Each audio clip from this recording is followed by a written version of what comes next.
Welcome back to another Linux Gamecast Weekly, the show that covers the latest Linux gaming news, reviews, how-tos, and most importantly, whatever the hell else we come up with. This week, the Steam Boy, the Smash Z Kickstarter is live! Yes, that portable Steam machine that was supposed to be released this year. And SEGA has declared war on optimization. Farrell indirectly stirs up some controversy, and we'll give you the wrap-up. Ace Tech gets fired up, while Asus and Cooler Master try to cool down. Valve's released a new game. No, just kidding. They released a new gun for Counter-Strike Global Offensive. And finally, Farrell pushed GRID Autosport into the wild. And like most Linux games, we're throwing chairs at it. I'm Vince Stone here at LGC Actual, switching the bits, joined every week by the tame Canadian podcaster from Canada. My nipples explode with delight. You say tame. You say tame, but we all know any better. And hello! Our hairless Portuguese, Pedro Mateus. And together with Shatterilm joining us live around 9:30 Eastern, whatever moon time, we form that little bit of a cocaine Voltron. Before we get started, we'd like to see what's going on in each other's life organs. I'm just going to start this off real quick. I think Monster Cameron pointed out to me last week. He's like, it's not loading on our live page with the video with the Twitches. And I was like, oh, shit, that's the thing. Check that out. I mean, chat loads because we've kind of switched everything over to SSL. And, well, SSH. And apparently, with Twitch, you cannot stream SSH, encrypted video. So I got to come up with like a mixed thing, because the way the WordPress is set on the server right now, it is, SSL everywhere. So we'll definitely sort that. Chat should work, but just use the IRC client. You can go directly to twitch.tv/LinuxGameCast, and you can watch this Nightmare Fuel. What's up, J-Baby? Yeah, it's all about that browser and SSH connections, man. They're tricksy. One of my underlings quit at work today, so I'm looking forward to next week where I have to take up training and her work. Seemed like good stuff.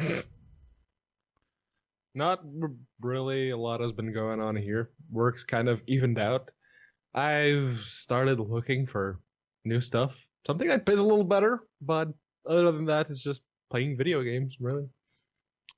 Well, something that we like to cover every week is the horse, and he's genuinely curious about video games, J-Man. Yeah, no, the horse is stirring up a little bit of controversy with some of its porting methods. It's our Steelers update.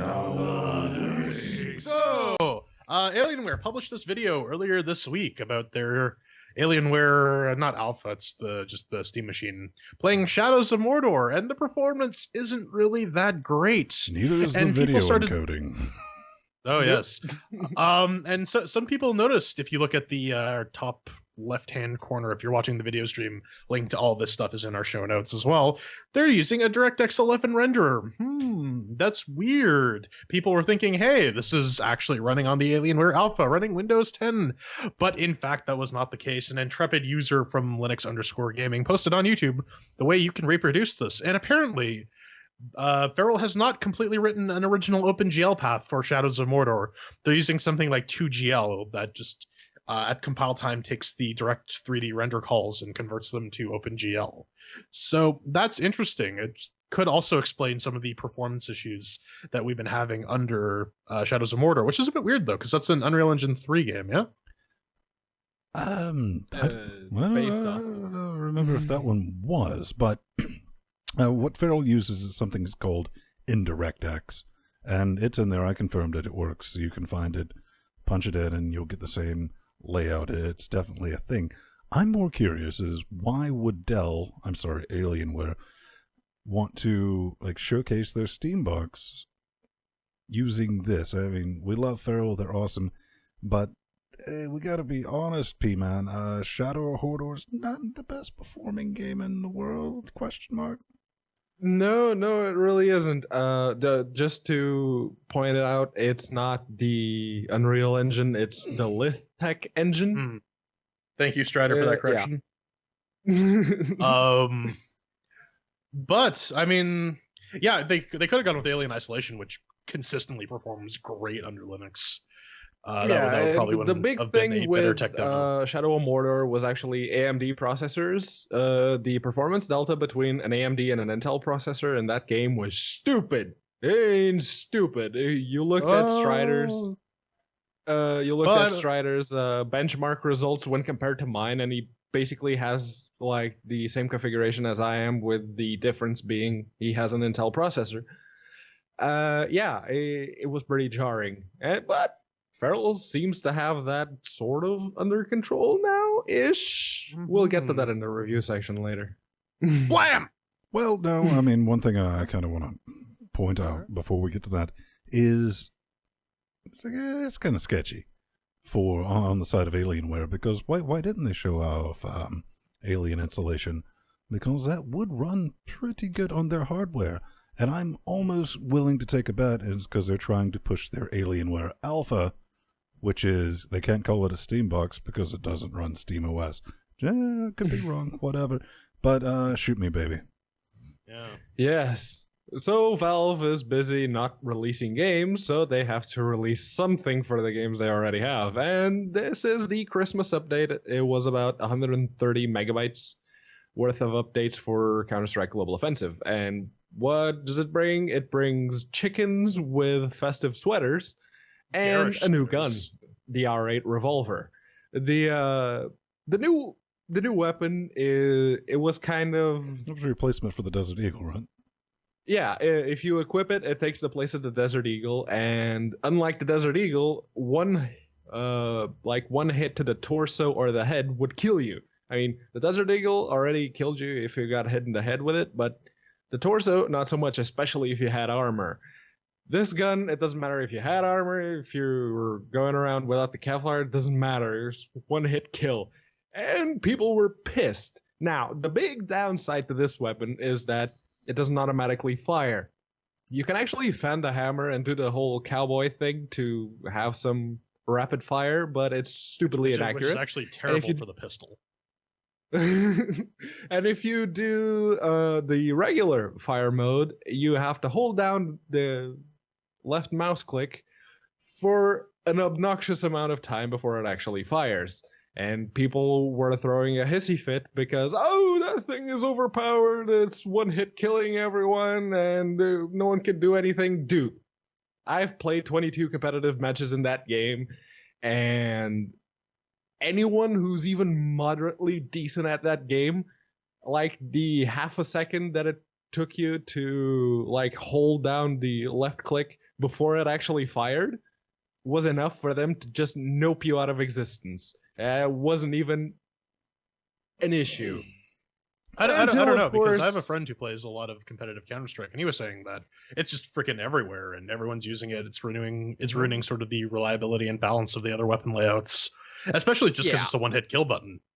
I mean, And even Valve if you have to hold the trigger for kinda- half a second, if you're a good enough player, you can time that. Yeah, ultimately, Yeah, the short and- and long of this, I mean, if you want the TLDNR version, they changed a fuck mothering gun. That's basically what we're dealing with. However, we'll get to the second bit in just a second. While this was going on, I went through so much popcorn reading threads on the forums saying, if they don't nerf the R8, I'm going to quit playing. And it's like, no, you won't. Why do you say that? That's like saying if Game X comes out on Linux, I'll delete my Windows partition. Because you won't, Brad. Hate to break that to you. But P-Man, they doubled down on their stupid. They said they're never getting rid of this gun, right? Revealed just how big wusses they are when it comes to people threatening to quit, because, yeah, they literally called the blog post damage control. They've nerfed it. They fucking nerfed it. Now, it doesn't deal as much damage as it did before. Say if you're wearing the Kevlar now and they shoot you in the chest, you don't die with that gun. You take like 70-something% of damage that it used to, and they've made the firing delay a bit longer. So it was like half a second, now it's like 2/3 of a second. The gun was already pretty balanced as far as I was concerned. Now it's just useless. They introduced a new gun and they made it useless in 2 days. What's Well, the they do point? say in that very blog post that they're going to be tweaking it as time goes on, because it is an ongoing process. But I can hear Ven squeeing all the way up here in Canada. Right into a It's wall. GRID Autosport. Yes, it's Feral's latest port. It's GRID Autosport. It was developed by Codemasters, as most actual racing games usually are. And it's available for Linux now. It comes at the low price of €40. That's $40 or 43 bucks Canadian, if I'm not mistaken. 39.99 wet stinky It's American probably like cashes. 200. Yeah. And it's also $1,000 Yeah. in Australia, but that's just because Australia. Yeah, we're going to be throwing chairs at this game, but I will say one thing right now. I miserably lost my first race against Ven. Like, it was literally the second race I ever did in that game, and it was the first one that I did with a controller. So yeah, I lost. Oh, yeah, it wasn't too bad. I mean, it's fun online, I raced How's against platform Civic. multiplayer works? Yeah, it was all right. I mean, yeah, we tested it with Josh Walrus from the PC Perspective podcast. If you ever listened to that, he joined us. He runs Windows, and it worked. Yeah, he completely stomped us because he has the steering wheel set up and all that. And Feral has posted a thing, pinned topic, in the discussion page on the Steams with all the wheels that they currently know support this game. So check that business out like we will a little later, but it's war. Good God, y'all! Good God. Attila the Hun, baby, against a darkening background of famine, disease, and war. A new power. Oh, God, this is probably a SEGA title. Yep, it's a SEGA title. It's another war franchise with a new skin pack sold as a new game at the low. Jesus, fuck me. 44.99 wet stinky caches with, if you had 64.93 as your bet for available DLC, you win a bite-sized Snickers. What's this thing require? Well, it's based on 1404 LTS, 8 gigajoules of RAM. It does say it will, with AMD processor 8350 or something like that. AMD graphics and Intel's cards can eat a bag of... They're very careful to mention that you can run this on 955X. So if you're missing SSC 4, you can actually play this. Yeah? Yeah. Mm-hmm. Oh, one thing... listen. Well, I mean, one thing I was kind of curious about. SEGA has a lot of titles on the Linux right now. Where's Sonic? Yes, they do. This one, to the best of our We're knowledge, knights. to the best of our knowledge anyway, it was not ported by Feral P-Man. No, it was not. And the my wild guess here is that Feral kind of left them a template of a port for this specific engine, and they're just using that to port stuff with zero optimization done. But Like no, none. I hear the Well, performance is Empire staggering. ran pretty miserably under Linux when we threw chairs. Yeah. Well, I mean, it kind of Empire ran. I run mean, terribly, and there are tons of people complaining 980s, that this Titans. Doesn't matter what you throw at this game under Linux. I mean, it's struggling to get anywhere near like 50 FERPs. Nowhere near as bad as Company Heroes 2, but still, for like a real-time strategy game, that's not good. It's not good, Brad. Yarr. Yarr. It's Vendetta, Curse of the Raven's Cry, version 1.02, which is really version 2.02 because we all know that Curse of the Raven's Cry is actually just Raven's Cry. Anyways, they've included several fixes, some fixes on BlackRock, NPC behavior. They've added more animals, and they tried to fix the lip sync, and they specifically deleted Ben's saves because they fucking hate his guts now. That's man, I'm not joking about that. I'm saying this is probably a complete 9,000% coincidence, and yeah, that genuinely happened the day after we released our like official review. They're like, "Oh, here's the V102 patch," which didn't really it fixed most of the voice sync in-game scenes, but there's 5 gigabytes of video for no reason. That are just recorded in-game scenes. That's still out of sync. They couldn't figure that out. And they genuinely did what I used. If you watched the actual show last week, the scene I used, I had it saved. I was like, oh, there's a lot of stuff going on here. For that review, that save file, I don't know if it's just incompatible now, but I was like, all right, fair enough. So I re-recorded from the intro. So review's completely legit. We even went back and like double checked the bugs that we were talking about during that review. None of that was fixed with this update, but they're working on optimizing it because I shit you not. That's the thing. I was looking at the notes and I didn't see any performance improvements. Well, the developer has said, and this was from December 7th, before we can start to optimize a game that's been out for over a year, I'm just kind of filling that in here, we need to purchase the graphics cards. We're on it. Then What? if it works on a single 780, it works on every single video card in the history of ever, man. Don't you know how computers work? Jordan, didn't we have Empty on last week with the 780? Listen, man, that's a 780 Ti. It's too advanced for Raven's Cry. You need to dumb that down. So what you're saying is he had all the right parts. They were just in the wrong configuration? One could say that, yes. Okay, all right. Mm-hmm.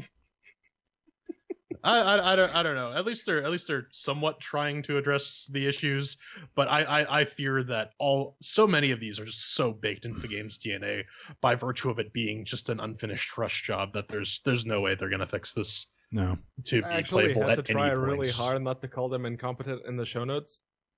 Damn. Fuck that up. Yeah. So it's time for the Patreon update of the week.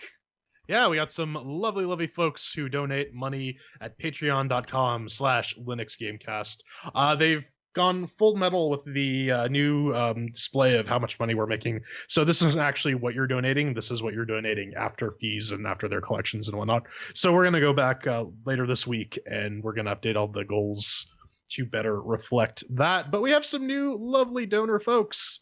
We got Alexander, who's given us $350 recurring via PayPal. We got Centroids, I guess that's sort of like Roman hemorrhoids, Christopher O, and our good friend Chad Longstaff upped. So he is a super awesome guy, and everyone who donates to our Patreon is a super awesome guy.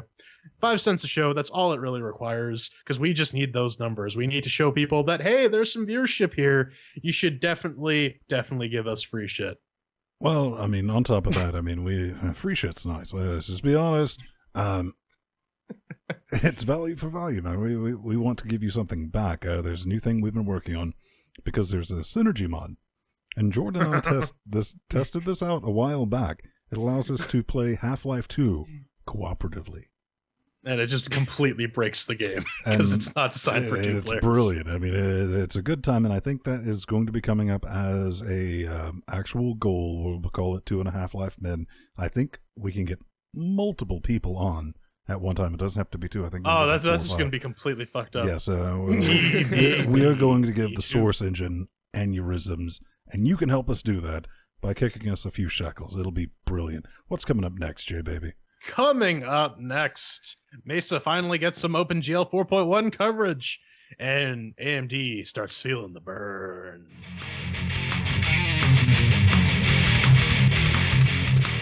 Ladies and gentlemen, boys and girls, it's the news. And in true LGC fashion, we start off with some driver news. This week, not NVIDIA, but the open source Mesa drivers. Yep. Oh well, so we've been waiting for it. It's finally here. The R600 driver has full OpenGL 4.1 support. It's brilliant. It's probably going to take about a week or so for it to get into your distribution of choice if you're on like an Ubuntu or Fedora or an Arch. But yeah, if you have been relying on the open source drivers and you want to play some games like GRID Autosport, Shadow of Mordor, any of that, you now can via the open source drivers. It's not going to run particularly well, but they will in fact run. One thing to note though, not all R600 cards will be having the full OpenGL 4.1 support because of a lack of hardware. But I mean, if you bought one within the past couple of years via like an APU or a laptop or something like that, it should work. Pedro's netbook runs it. Yeah, so my netbook here, it's got a C30 APU, which has the 6250 HD graphics chip. If well, technically this one supports up to OpenGL 4.4 with FGLRX, so yeah, they got a lot of work to do. One thing to note is that the NVIDIA Kepler cards still do not support OpenGL 4.1, neither do the Intel chips, because well, the NVIDIA guys don't really contribute all that much to the open source drivers. They might release it's some literally files like 2 every guys now at and Red Hat again. and their dog. Yeah. But Intel's is kind of a miss. Well, I mean, that's speaking of more Intel, hot. there's GLES 3.1 supporting the driver now, so there's that. But yes, it's getting hot in here, so take off all your clothes. This is a cease and desist letter that AMD got in regards to some of the cooling blocks that have been shipped with the R9 or the R9 series GPUs. Apparently, Cooler Master is infringing on something of a patent from Ace Tech, not Asus Tech, because it just gets really confusing when you say it like that. Something about having the pump in the cooling brick in the same physical construction. There's also a couple 900 series GTX cards from NVIDIA that have this type of pump. Ace Tech wants the company to making what was it? Brain, someone take over. Okay, this is the way I understand this bit of ass hattery. Is Aztec, they've already had their little deal with Cooler Master, and they're getting a few shekels from Cooler Master on every product they sell. Mm-hmm. Okay, that's already been done. The mental gymnastics I can't figure out what they're trying to do with this CDC thing is you can't go after AMD for using Cooler Masters who's already paying you wet, stinky cash. Am I crazy, Sauce? Does that make sense to anyone? Well, I mean, it's not even AMD that's selling the final product either. It's like Gigabyte and Asus and VGA and all that stuff. So really, you'd have to go after them. If anything, they might go after some of these companies and say, "Hey, you got to start using our bricks instead of Cooler Masters." And that's the thing. AMD that's the update they have at the top of the article there. AMD immediately went for the investor pacifying statement. Oh, no. The cooler on our flagship, the Fury X, it was not found infringing, even though the entire article seems to say so. This is from WCCFtech.com. All the links to all this stuff, of course, are in our show notes. But it's time to schmuck your bitch up. You mean the Steam Boy or the Steam Zero? I mean the Steam Z. Yes. Schmuck. Wait, it's now called the Smash Z. That thing that was supposed to ship this year finally has a Kickstarter. They want 976,000 wet sneaky caches. 31 days to go. What is it? You never heard of it? Well, let's take a look at the video here. I'll try to describe. The only thing they have close to a functioning prototype is kind of shot forward. They show a couple of things. They show a LCD panel hooked up to something, and with a case behind it. Launching Fez. And this is going to be a AMD powered part, and it's supposedly going to be running x86 64, so it'll be able to play all. It's going to be running SteamOS, but they said there's going to be an option to install Windows if you want to hack around with it. That's one of the stretch goals. They'll fully support the Windows install on it. Yeah, I mean, it's a portable thing, and it's going to be running the G series, so they claim they just ripped that fucking image off the Google image search. I mean, that's kind of sad.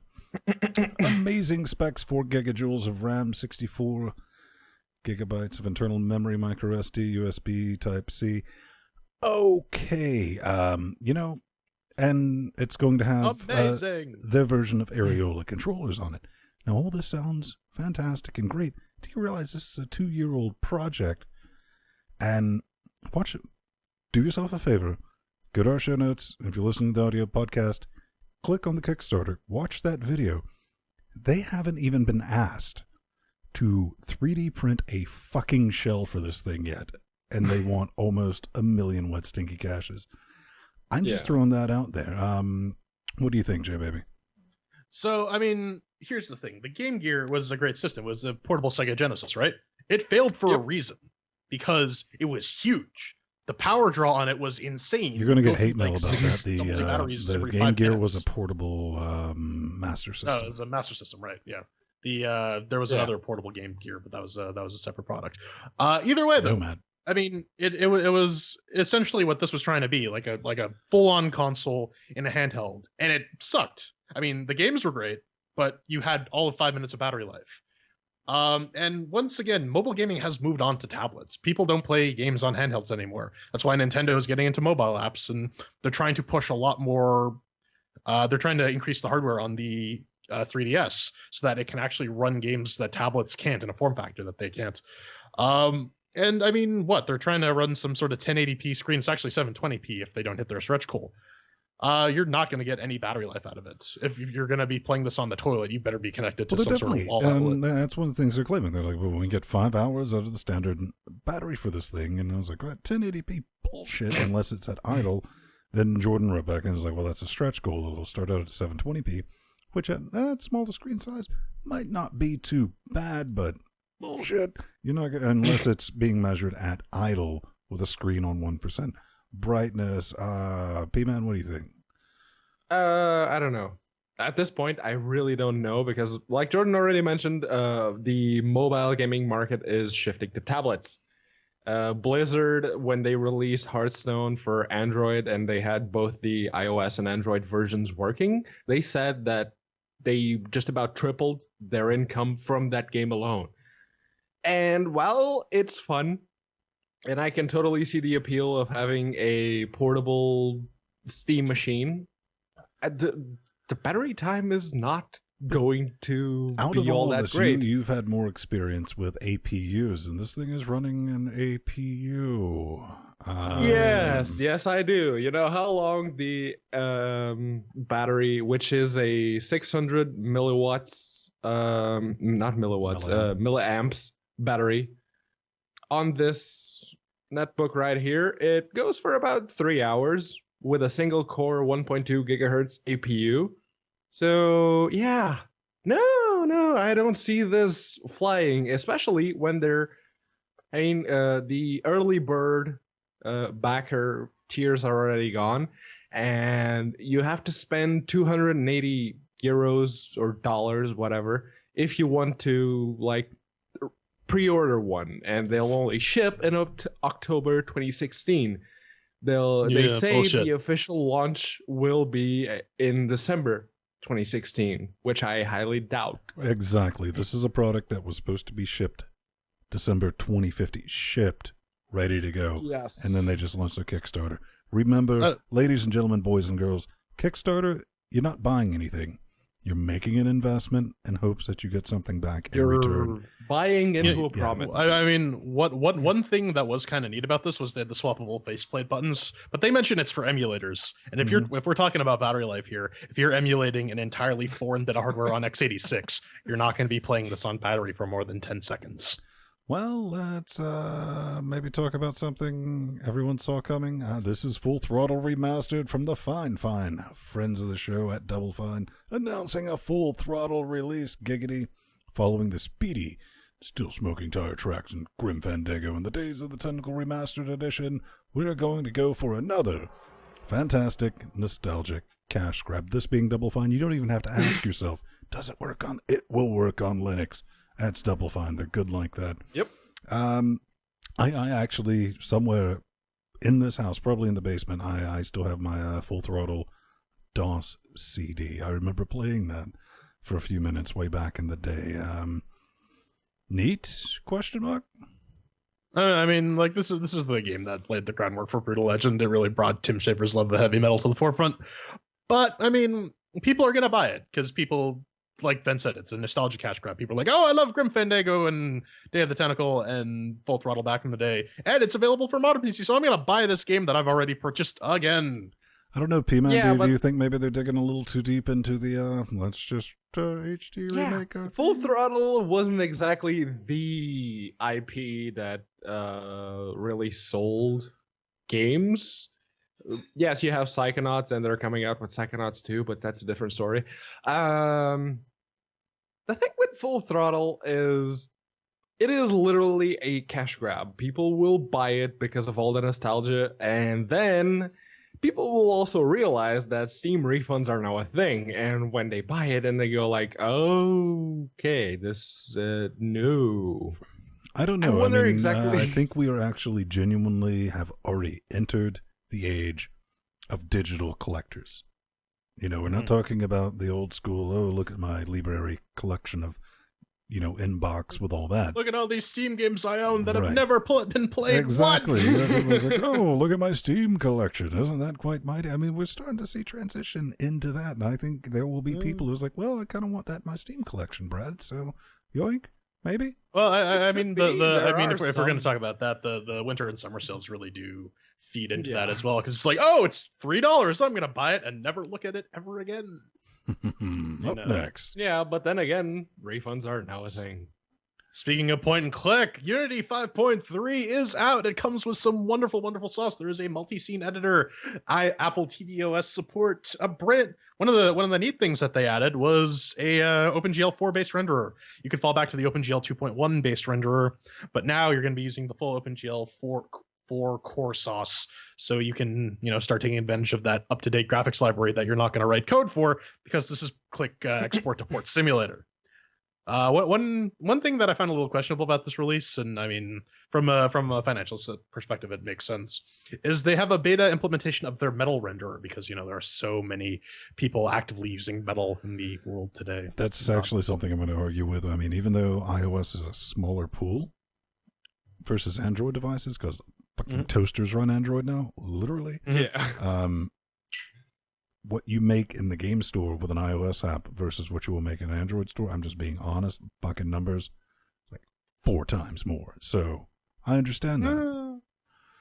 I mean, from that perspective, though, I mean, Vulkan. But that's Vulkan's assuming not going to get on iOS for that's some assuming time. Apple will ever bother to implement Vulkan in iOS or OS X. Yeah, I don't know. I mean, I'm kind of looking at it. The biggest thing what they need to focus on is just make this lazy developer proof. And what I mean when I say that is there are too many developers and like, I got a Linux version, see it exported and it ran in a VM. So yeah, it's green. Some of the known issues in this release are kind of fuck-mothering severe. We're just going to be honest about that. But it does have that multi-scene editing tool, and I'm kind of curious. I haven't get a chance to play with this. How that's going to work with light mapping, that is definitely on my list for next week to cock around with.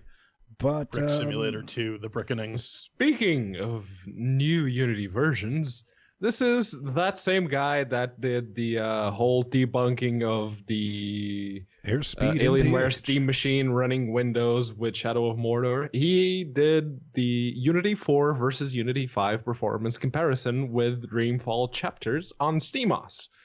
And as you can see there, the Unity 4 version actually has considerably less FERPs than the Unity 5 one, but then you have a look at the description, and in the description, he actually lists the visual quality settings that he has. It's like visual quality, medium, 1080p, obviously, AA, medium. God knows what that means. SSAO, low. All right, so no ambient occlusion, no motion blur. The shadow distance is at 12 meters, and he says that, yes, shadows are enabled and present on the Unity 5 version, even though it doesn't look like it. But they are there, so he says. There's no bloom, there's no lens flares, there's... None of the post-processing stuff is actually enabled, which is usually the biggest performance impact when it comes to like games. It's like shaders and post-processing. And even with the graphics at medium to low, he's only managing barely 60 to 70 FERPs.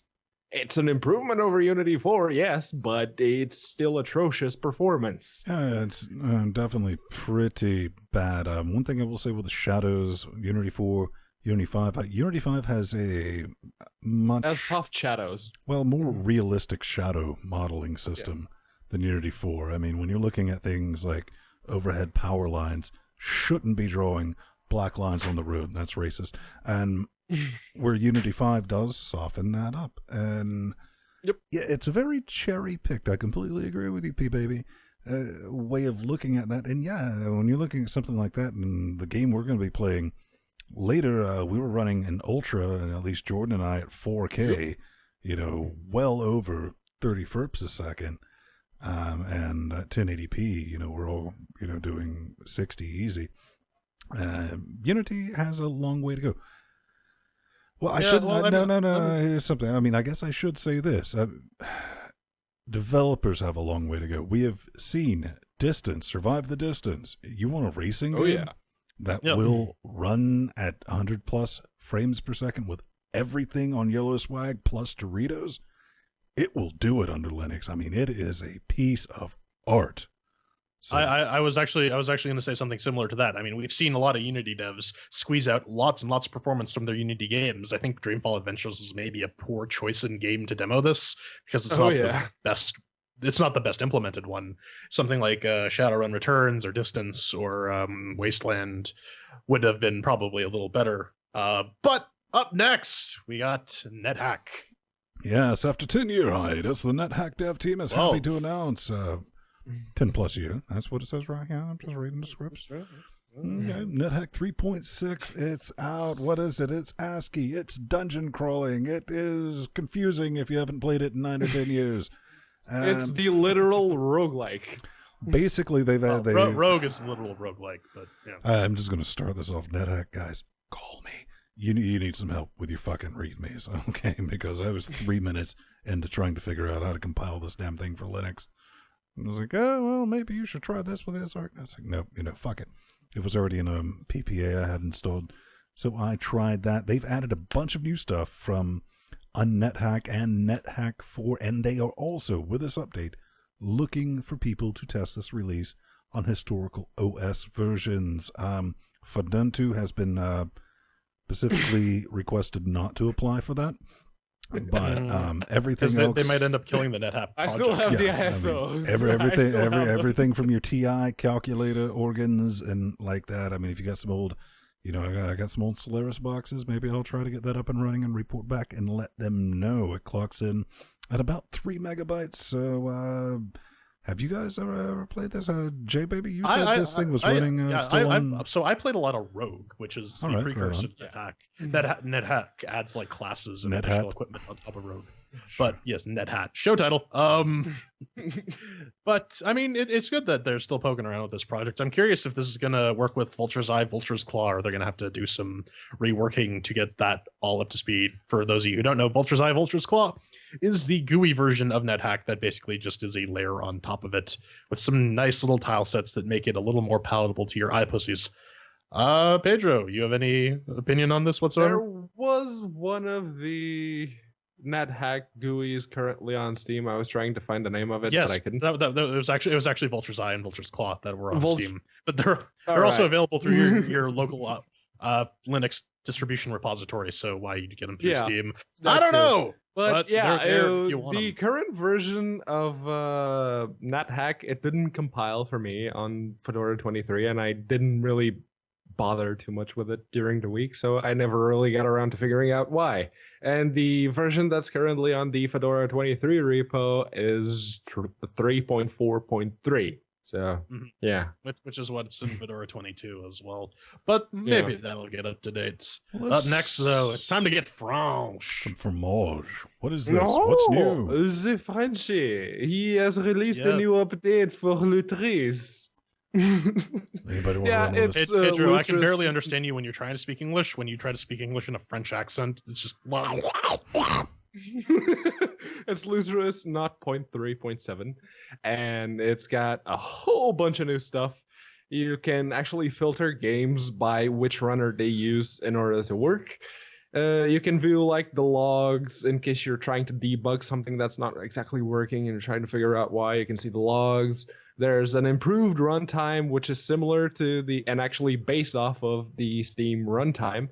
But there are a couple of missing runners or emulators, if you want to call them, which is PPSSPP, which is the PSP emulator, and PCSX2, which is the PS2 emulator. Now, those two alone have a 7,000 game library alone. It's like 7,000 games that you can't support because you don't have those two emulators available in Lutris Strider. Well, ultimately, at the end of the day, if you're wondering what the fuck mothering Lutris is, I mean, think about it is what Good Old Games is trying to make. And it also supports wine and emulators and other shit like that. I mean, and Steam and it is absolutely priced to sell at the price of not open source. Don't go digging around in the code too much because it's not commented very well, but Strider is fully aware of that. I mean, he's trying to get people to commit code. He's trying to buy some love with Steam keys. Oh, yes. How's he trying to do that? He posted this in Chat Realm Static. It's like, if you guys want to, commit because I need some help, I'll give you Steam games. Guys, come on. Help. So yeah, if you want to like provide bug reports, really good bug reports with log files and screenshots whenever possible and all that stuff, you might get free Steam games. Might. Or Strider's Eternal Gratitude, but why you would want that, I don't know. Up next, Daggerfall, The Elder Scrolls 2, Daggerfall in the Unity The engine. Elder Scrolls 2, Oh Daggerfall, my. Elder Scrolls 2. Yes. So this is yet another engine reimplementation of an Elder Scrolls game. You might remember we've been covering OpenMW since I don't know, 3 years ago. Since this program started. Pretty Since much, Linux yeah. Gamecast. And now someone else has gone out of their way to bring another Elder Scrolls game to current operating systems so that you don't have to use DOSBox. And it's Daggerfall in Unity. You see, people usually use open source engines to do this. Not this guy. Nope. He's using Unity. By the way, where is the Oblivion engine reimplementation? Excuse me, where's the Skyrim engine reimplementation? I want to know that. No, but I mean, Bethesda has released Daggerfall for free. You can download it from the Elder Scrolls website, and it runs perfectly fine in DOSBox. So this project is a wee superfluous, but I mean, good effort. You're trying. It's doing something. I'm right there. I mean, anybody, even if it's a learning process, that's a good way to get started with something. Yeah, is for sure. trying to rebuild something that you look at. I mean, I'm right there with you, J-Man. I want a Skyrim engine reimplementation written with Turbo Pascal.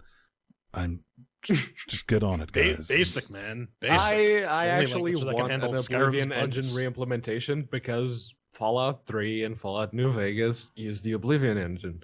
So, yeah. Oblivion. Yeah. Speaking of Oblivion, we're gonna blow Pedro away into it. Up next with the CHAIRQUISITION, we are throwing chairs at GRID Autosport. Sexy.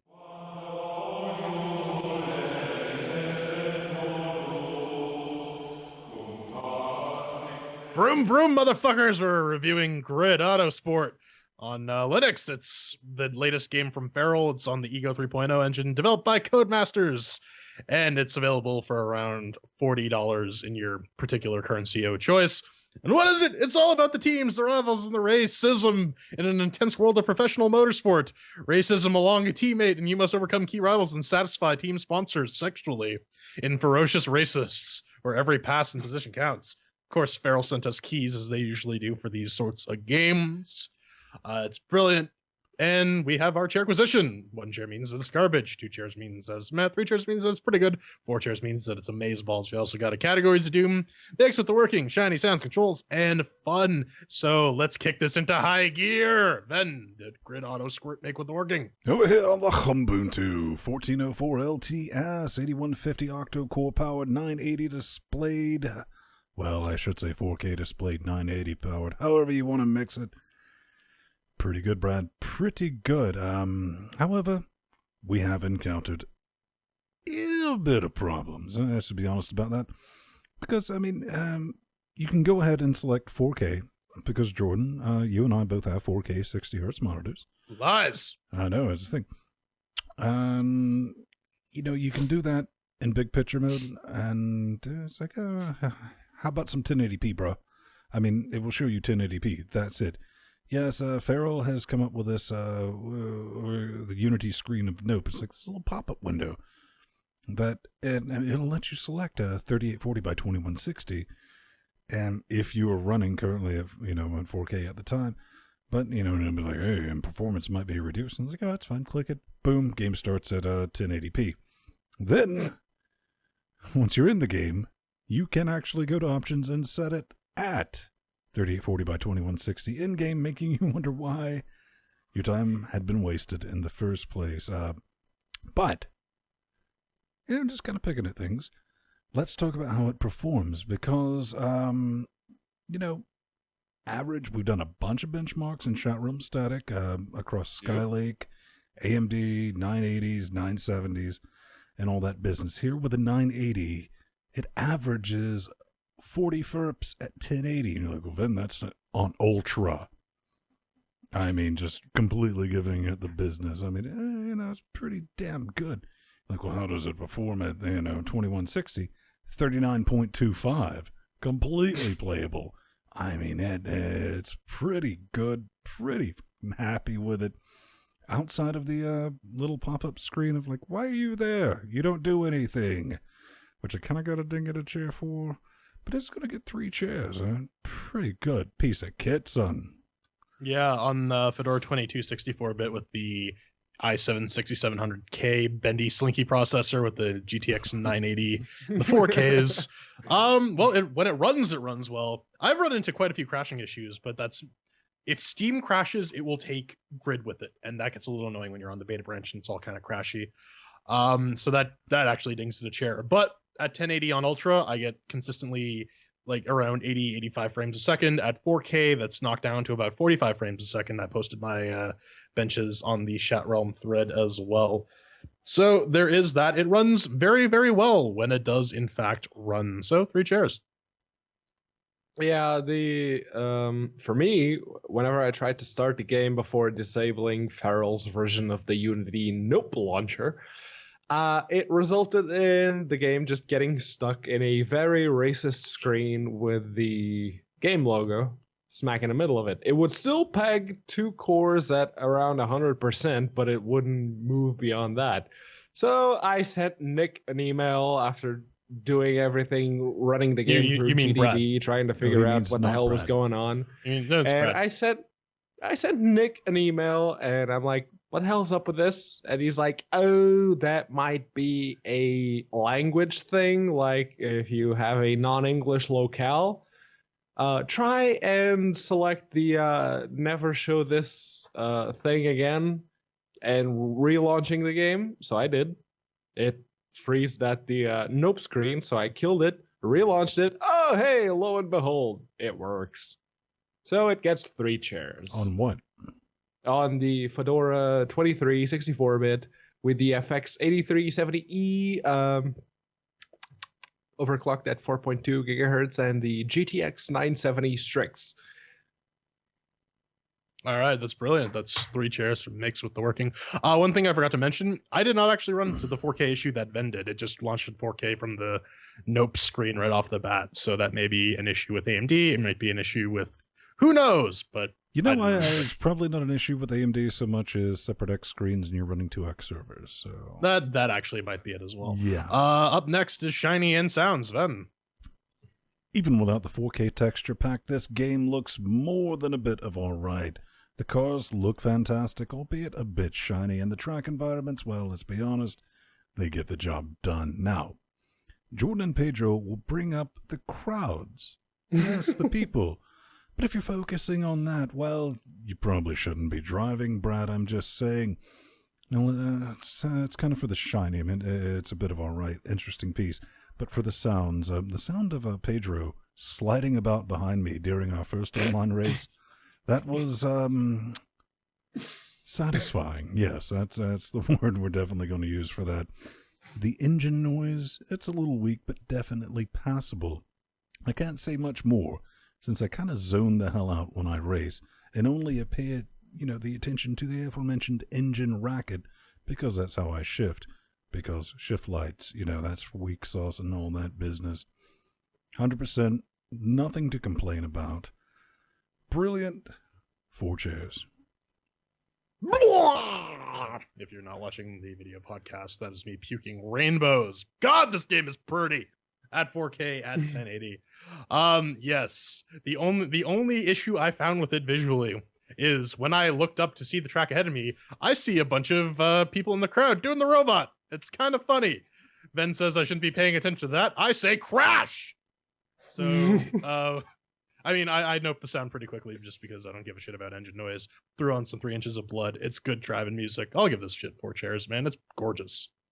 Yeah, it's pretty good. But yeah, I did get to see a pretty good render of Ven's car from a very long distance during that first race that we did.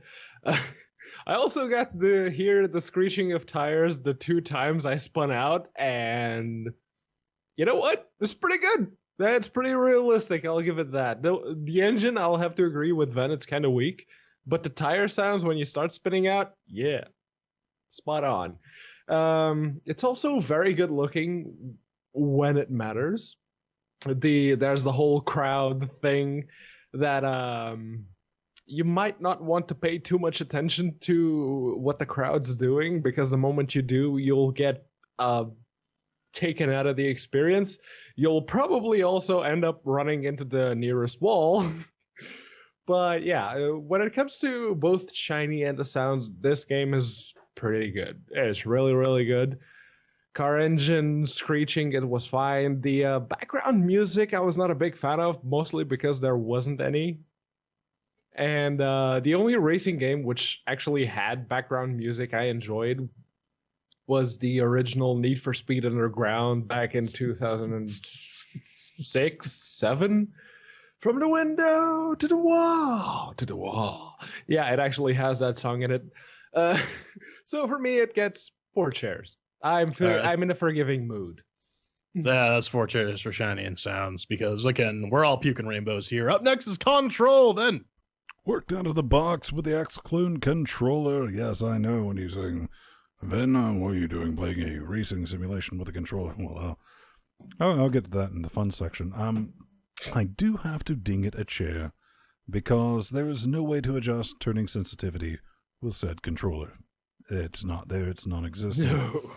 And Josh was making some reference of that with the whole thumb yeah, degree he's saying thing. Codemasters kind of did some things, but I mean, I can't set a dead zone, and I can't set sensitivity, with the D-pad hat controller. So, I mean, that's genuinely an issue for me, because I like to leave paint on the wall when I'm coming around some corners, if you know what I'm saying.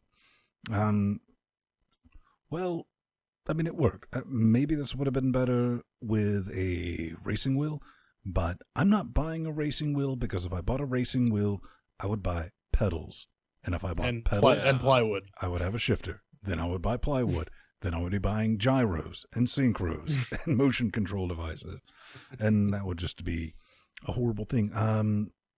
However, Good Guy Feral, there is a sticky post that you can go to in the discussion forums on Steam, and they have a full list of supported racing wheels, so I suggest you check that out. I'm going to give this 3 chairs, but one thing I kind of want to point out is the photo you're going to be seeing in just a moment was after Jordan and I played one round of a Demolition Derby race, and I only barely, well, actually, I didn't ding him. He ran into me one time. Yeah, I T-boned you a couple times. And it was self-inflicted. All right, J Baby. Oh yeah, apparently I can't physics. Ben, can you cue up the photo there? Yeah! Crossing the line! This is why I should not be allowed behind the wheel of a motor vehicle, ladies and gentlemen. For those of you who are wondering why I don't drive. Yeah, it doesn't work with the Steam controller.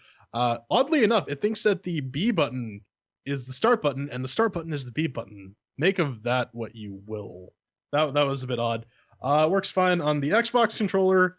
Works fine on the PlayStation controller. It does the whole SDL2 thing where everything is an Xbox controller, so the button prompts are wrong. I kind of wish people who are using SDL2, because you have the ability to set the button prompts appropriately per controller, would actually have the proper key bindings, because it takes a split second in my brain to go, okay, that's not actually A, that's X.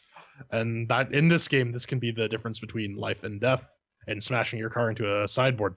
Anyways, beyond the fact that I'm a terrible driver, everything handles about as well as you'd expect it to. I'll give this 4 chairs just because I know the lack of control is 100% due to my own inability. So yeah, I'll give it to this game. It actually recognizes both the Logitech F310 that I have plugged into my custom Steam box and the NVIDIA Shield. the sword controller. Shield. Yeah. I lost that word there for a moment. Yeah.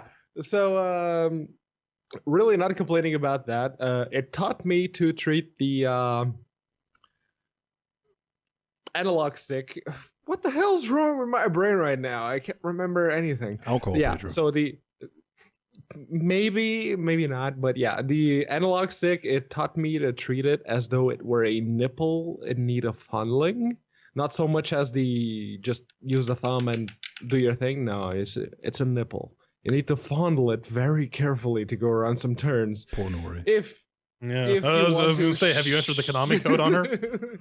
If you want to be competent at this game anyway, because some turns don't need you to actually push all the way down. Now, the one thing I realized is that you either press the because even if you set the brake to one of the triggers, it doesn't really matter like how far down the trigger you actually push in order to change how much you brake, because if it detects that you're hitting that trigger, it's just going to brake all the way. And that doesn't fly so good. So I just end up rebinding the brakes to the B button, and it works just fine. So rebindable controls. It works with both the controllers I have, and none of those are exactly the Xbox 360 ones. So I have to give it 4 chairs. All right, so that's 3 chairs for Control, and we have our final subjective category of fun. Ben, did you enjoy your playing of Autosquirt, Squirter, Canadian Pro-Am edition? All right, this is not in any way an arcade racer. Well, that's a complete lie. You see, it's a mix of simulation with a bit of arcade physics tossed in. Some people have a problem with that, and you know what? Rightfully so. If you purchase this title expecting realism, you're going to be put off by the little things, the lack of pit stops, no mirrors. Yes, I know there's a mod for that. Competent AI, and most importantly, accurate physics. However, if your taste leans toward the arcade side of things, prepare to be equally disappointed, albeit for different reason. Yes, reason, physics, because they're not there. That's right, ladies and gentlemen. This is a Simcade. Simcade. Is that like Horse Answer Kids? No. It's like a simulator in an arcade. In fact, Simcade is the racing genre single-handedly responsible for teenagers parking their first proper motoring vehicle in a ditch while attempting to navigate the local bendy bits. I attempted to try the career mode, but immediately noped upon noticing that it was an XP-based progression system, and that's also kind of a lie. I really noped when the game insisted that I finish a drifting stage, and I feel somewhat qualified in saying, in no Moon universe does drifting work like that. Hashtag I used to own a Nissan 200SX. Now, theoretically, you could rig a car to drift like that, much like you could theoretically fill a basketball with cheese. And at this point, you might be wondering, Vin, how did you manage to put 4 arms into it? Well, that's simple. Multiplayer. End time trials. You can learn the track, learn the cars, go online, play with your mates, and have at. It's kind of brilliant like that. With everything from open wheel to lead sled demo racing, you will probably find something to latch onto in this game. But unfortunately, that's not really enough to justify the $39.99 wet stinky price tag on Brad, especially for a game that ships with 140.9 not of DLC. That's that we didn't get from Feral, and Ben's super upset about that. I know. I'm super serial about that. Not really Feral, but that said, this is another fine port by Feral. You got to judge the port. I mean, if you're looking at Feral and what they do, this is good. Definitely, they have figured out how to AMD CPU, bro. This thing is multi-threaded.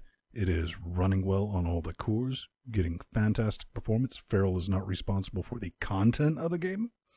Nope. So you definitely got to keep that in mind. Ultimately, at the end of the day, I'm going to have to give this 3 chairs because I really like racing games, and this is a racing game. It's not necessarily a simulator. It's not necessarily an arcade game. It's a bit of both, but I'll put a bow on that in our conclusion section, J-Man. Yeah, 1.5 hours at the time trials later. I'm getting marginally better at this game. It's just a matter of I'm just so terribly used to arcade racers where I can just gun it and turn, and with some deft maneuvering I can manage my way semi-competently. This is not one of these games, and again, this is why I don't get behind the wheel of an actual motor vehicle. Like Ben said, the physics are kind of iffy. If you just take your finger off the accelerator, you will stop. That's apparently there's no such thing as inertia, except when you're trying to brake or when you hit the handbrake and then you just roll your car. No, 'cause man, that's what that I love the fact that you're practicing in a turbojetter like I'm ever going to let you drive mine. Yeah, I know, right? Well, no, we were doing hot hatch with Josh Walrat, so I'm like, okay, if this is how Ven wants to race, I might as well fucking learn this so that I can at least not be terrible when we have to do multiplayer again. But yeah, no, there's a lot of game modes. There's a lot of content in this game. And if you're a racing game fan, that's probably really good because it lets you race the way you want to. I think there's Formula One in here. There's Open wheel, supercars. There's fucking street mobiles. It's pretty good. They have all the various car brands that you know and love. The Demolition Derby is also really fun. And really, multiplayer is where this game shines. It is great fun to talk shit with your friends and just try and race each other. Single player is just kind of boring, especially when you... For me, I'm one of those obsessive people. I want to get the entire track nailed down. So I will go into the career mode, realize that I'm just doing terribly, quit out of that, find the track, and start riding it. And then again, 1.5 hours later, I haven't actually progressed anywhere in the career mode. I'm still trying to get my my brain wrapped around the physics here. All in all, it's not really my kind of game, but I can recognize that it's competently done. But since this is the fun section, I will give this 2 chairs. It's pretty good, but it doesn't sing to me in any particular way. Yeah, so I suppose this is what a Codemasters sim type racing game plays like. It's a that game. It's Grid 2.5, bruh. It's the kind of game that your dad plays because it requires a degree of commitment and patience that only someone who has had a kid actually has the mental fortitude to put up with. Except dads don't have time to play this game. Oh, they do, because you can actually get through a career The ones in behind on like child support, dude. 1.5 hours. You can probably spare 1.5 hours to at least get through the first career, and that'll get you going for this game. I actually finished 3 careers in the street division. I got a bunch of achievements to prove that, and I even bought a couple of cars to play online and customize them and all of that.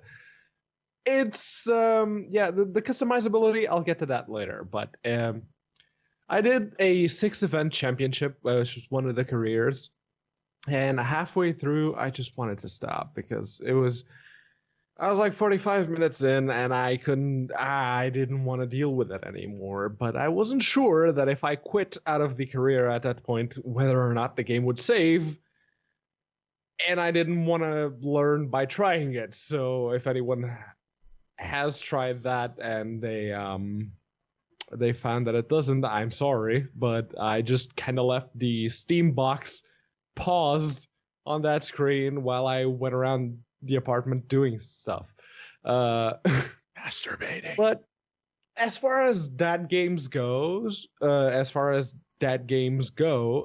one, it fits into a genre that I actually like. It's a racing game. I like racing games. I've been playing racing games since, well, the Commodore 64, basically. And as someone who has, I figure I should mention the performance. There is still a big performance delta between AMD and Intel processors in this game. There is. If you compare like my benchmark results, which are available on LinuxGameCast.com, if you push the chat realm button, you can actually see those. If you compare my benchmark scores with Strider's, you'll actually see the difference because our systems are similar. And there's also the fact that as someone who played a lot of Need for Speed World, that's the old MMO racing game that Electronic Arts actually ran until July this year, which was when they nuked the servers, and I was kind of pissed about that. The customization options in this game when it comes to cars for the online mode are severely lacking. You can change rims, you can change the pattern, quote unquote, for the vinyls in the car. You can't actually customize them all that much. And you can pick which color those vinyls and your car have, nothing else. So for me, it gets 2 chairs for the fun. All right, so that's 2 chairs total for fun and 3 chairs total for GRID Autosport. So, gentlemen, final thoughts before we wrap this up and head on to hate mail. Definitely something you want to check out. I mean, this thing goes on sale quite often. You can normally find it for about 19.9 wet stinky cashes. And if you see it at that price and you're kind of into racing, you know, you don't necessarily need a wheel and pedals and all that. You can get away with it. You can have fun. I think it's fun. I mean, I come from, you know, I'm a huge fan of arcade racing. I'm a huge fan of like torque style real simulation. Mm-hmm. And it's kind of fun getting into this because it just completely reset me because it just like, fuck it, whatever. We got to run moon physics for this game. And it kind of puts everyone on a playing level except for Jordan, who doesn't drive. And that's kind of fun. Car setup, car optimization. Basically, I'm kind of disappointed with that. I genuinely am. Basically, you can adjust suspension. That's about it. And, you know, you kind of want to see some more options than that if you were into simulation. But, hey, you got to understand what this game is. It is GRID 2.5 without all the dude bra stuff that was in the original GRID. And it's good. Feral did a fantastic job. They've really improved on their Indirect X wrapping system that we'll be talking about, which is not really, it's more like an abstraction layer. J-Man? I mean, like I said, I'm not that big into racing simulation games. I had fun playing this in multiplayer, and I think really for non-racing game fans, that would be the reason to pick this up. Like when Ben said, when it goes on sale, because it is a wee pricey for what you're getting, especially if you're not paying for DLC. However, there is a lot of content. For $20, this is definitely you get a lot of game for it. So that's all well and good. And beyond that, yeah, it's commonly done racing game on Linux. Ben's happy. Pedro's happy, and T-Han needs to plug in his racing wheel and validate that it works. Coming next. Oh, are we not Basically, doing Pedro's bit? For me, it's I'll mostly just echo what Fen said. Wait for it to go on sale. The DLC, it's not really necessary. It's just you'll only need it if you want to play with someone who didn't know how to set up. You'll need the DLC if you're going to be playing online for the extra car slots. I mean, it is fuck you DLC. Yeah, but yeah, wait for it to be on sale. And I mean, as far as sim games go, this is not the worst. I've kind of always steered clear of sim racing games because it's just too much work and too much time investment that I can't really deal with. But this one it's somewhere halfway between arcadey and sim. So that's brilliant. And you know horrible. What? The Demolition Derby DLC is free. That's good fun for multiplayer as well. Coming up next, we talk about hats indirectly. Yeah, that's how you tied the two things together. That's good. Yeah.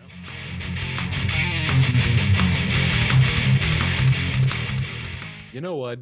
It's that time that we appeased our Tumblr fans and we started hating on some mails. Wait, we have Tumblr fans? It's the hate mail. And as usual, if you'd like to get in touch with us, go on over to LinuxGameCast.com, push the contact button, fill out the form. It's easy enough. If you want us to talk about your game, send us some keys, send us some playable builds, whatever you want to call them. Just as long as we can play our game, we'll talk about it. If not, well, we're just going to make fun of you. All right, so what do we got this week? Chapeau. This is from Le Chapeau. What's his name? This is from Vince, and he says, "Greetings, LGC. The latest major release of Chapeau, codenamed Armstrong, is available for your boxes of business.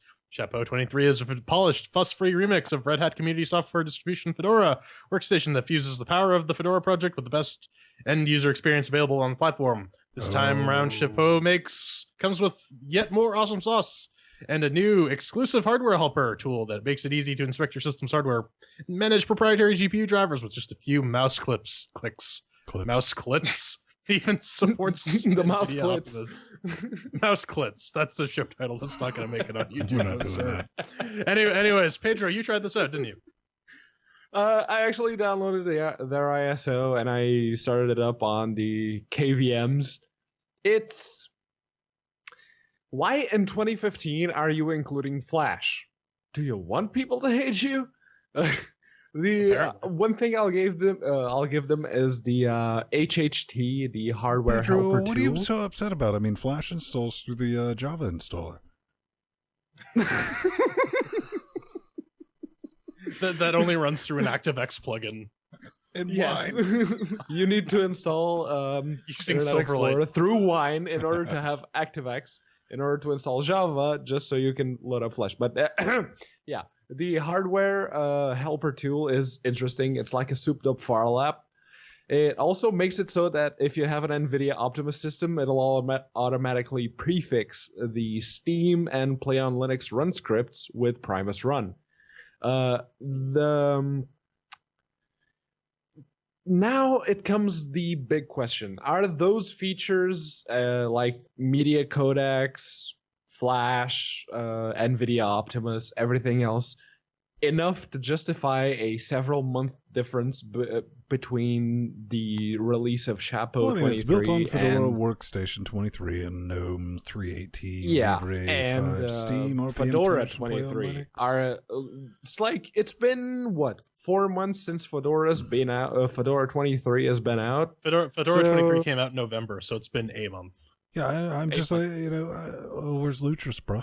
Where's Lutris? Strider has some questions for you. Yeah. Don't make him get French at you. If you think that those features, like the 1 hour it saves you from the initial setup to the final result that you get, that is the operating system that you use every day, if those features are enough to justify that, then sure, go ahead. Chapeau is your bag.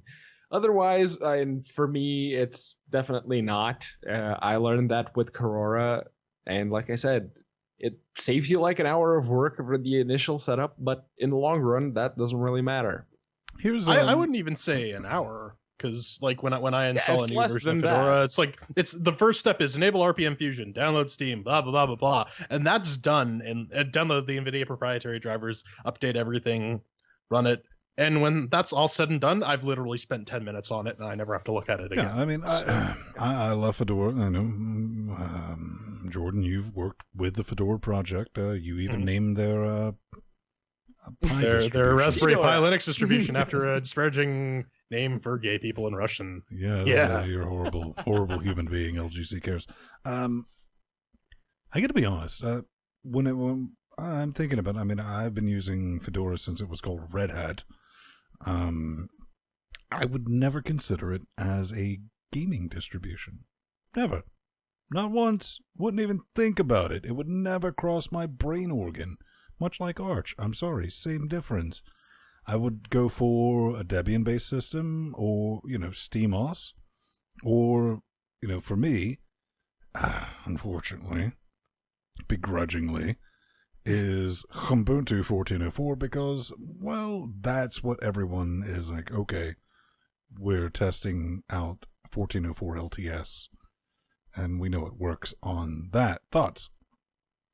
Oh, well, I mean, I've been using Fedora as a gaming OS for basically as long as I've been gaming on Linux, and really I haven't ran into too many issues. The main one was when Steam came out, they shipped it as a deb, so it was just a matter of finding what the equivalent Fedora dependencies NVIDIA were, installing that, X servers, extracting the fucking thing, and running it. But I mean, and Negativo 17 was actually the first one to create a repo for Fedora in order to be able to install Steam without having to use the RPM Fusion repos. Yeah, Spot made Of course, one, right? you'll still going Spot. to good old T-Cal in his creepy fucking pedo van. You got to ride in the pedo van, though, did you? I did ride in. I did ride in Spot's pedo van. It's a fun time. No, but actually, Fedora, interestingly enough, has been focusing more on gaming. Apparently, F24 is going to include some stuff like libratbag and whatnot for auto configuring your gaming mouse and keyboard and whatnot. So Fedora is actually recognizing the fact that I absolutely love Fedora. I think it's brilliant. I mean, Fedora is, a lot of people is like, Arch, I'm the Linux master. I got it to install. I was like, yeah, if you did that in 2005, I would have been impressed. But it's a rolling distribution and maybe not so good. Fedora, is awesome because you can transmutate those skills over to, CentOS, Red Hat Enterprise Linux. I mean, you'll know how something actually works in what I like to call the real world, which you can exchange those, those skills and for whatnot goods and money, right, and all that business. Yep. And, trust me, if I ever walked into a shop and they're like, yeah, we're running Ubuntu server, you out. Like, where'd he go? Back in the car. Fuck and this is why Ven doesn't use Wikipedia. Up next! Next, we have Strider. Strider. From he says, so when Valve does it, it's okay. Does what? When Feral does it, it's fine too.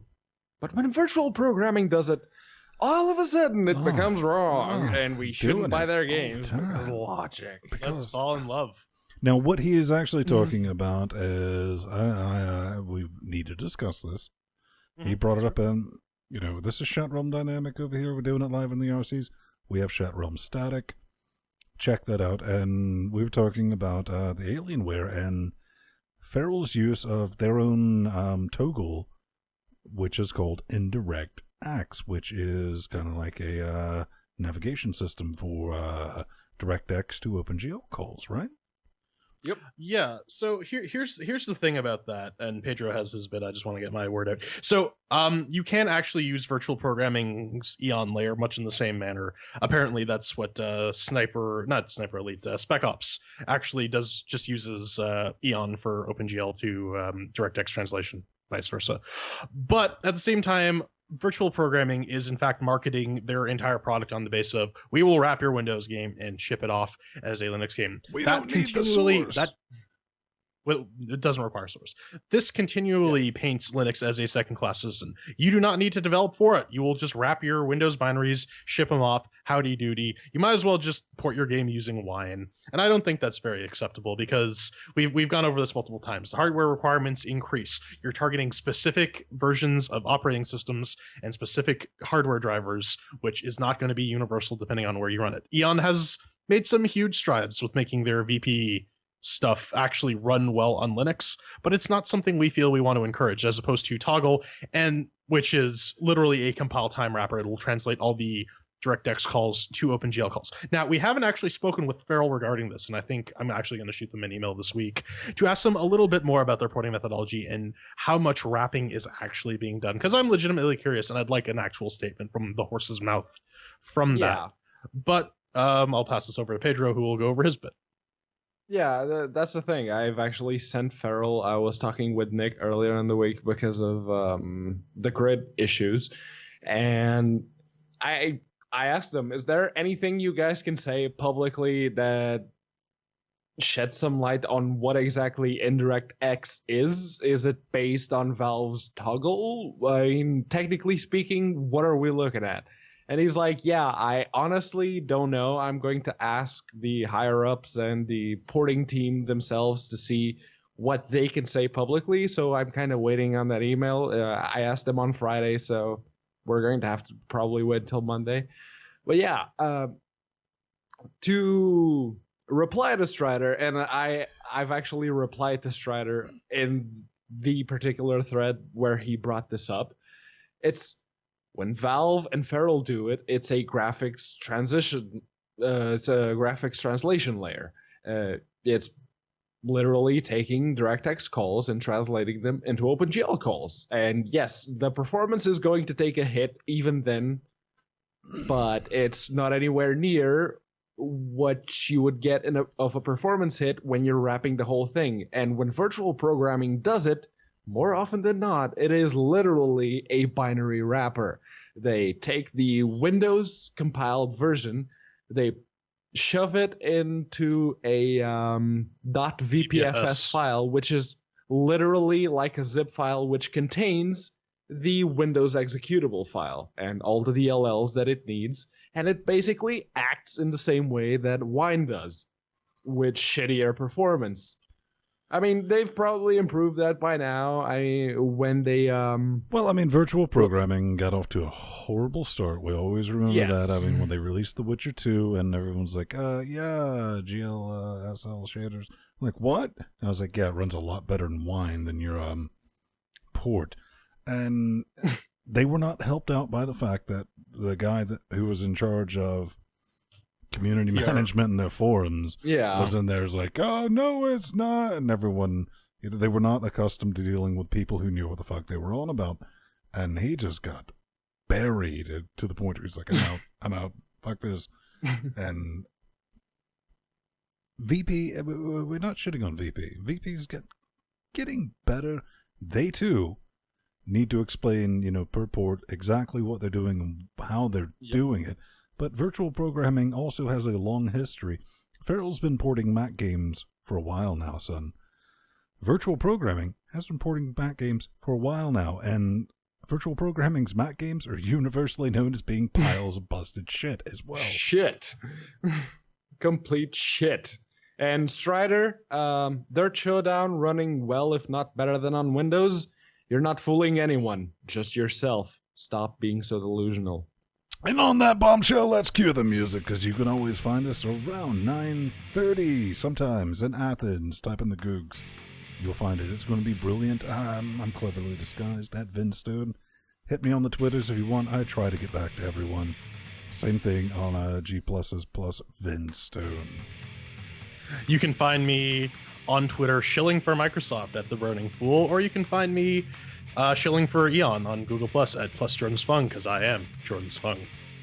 Yes. You can find me being an asshole to everyone, and I mean everyone on the internet, at Unaccounted For on Twitter, or plus Google plus Pedro Mateos on Google Plus. And by asshole, he means spewing shit. Google spit. Twitter. Yeah, there you go. Show title. Plus Google Plus on Pedro Mateos. Yes. Plus Google Plus. Virtual Pedro. 2 candles, 1 Mexican. 5 dudes.